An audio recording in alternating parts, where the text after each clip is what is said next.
Visakha Rishikonda భవనాలపై MLA Vishnukumar కీలక వ్యాఖ్యలు చేశారు. బడా హోటల్స్ కు ఈ భవనాలను ఇవ్వడం సరికాదన్నారు. భవనాల వినియోగంపై మంత్రుల కమిటీ వేసినట్లు తెలిసిందని, దీనికి సంబంధించి ప్రజా ప్రతినిధులతో అధికారులు చర్చించాలని సూచించారు.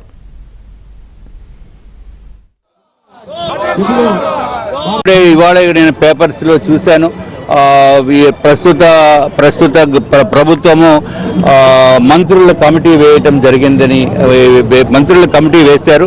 వారు అధ్యయనం చేసి అదేదో హోటల్స్కి, బడా హోటల్స్ అంటే నోవోటెల్ లేకపోతే ఇంకా లీలా ప్యాలెస్ అటువంటి బడా హోటల్స్కి ఇచ్చి సామాన్యుడిని దూరం చేయటం అనేది నా యొక్క వ్యక్తిగతంగా అది ఎందుకో నాకు రుచించట్లేదు. ఇది కేవలము నా వ్యక్తిగతమైన అభిప్రాయం. అట్లాగే విశాఖపట్నంలో ఋషికొండ ప్యాలెస్ పైన డిస్కషన్ చేయాలంటే ఇక్కడ ఉన్న ప్రజాప్రతినిధులతోటి ఎవరన్నా సంప్రదించారా? ఎదురుకొండ అంటే ఋషికొండ ప్యాలెస్ ఎదురుకొండ వైభవ స్వామివారు, వెంకటేశ్వర స్వామివారు టెంపుల్ ఉంది.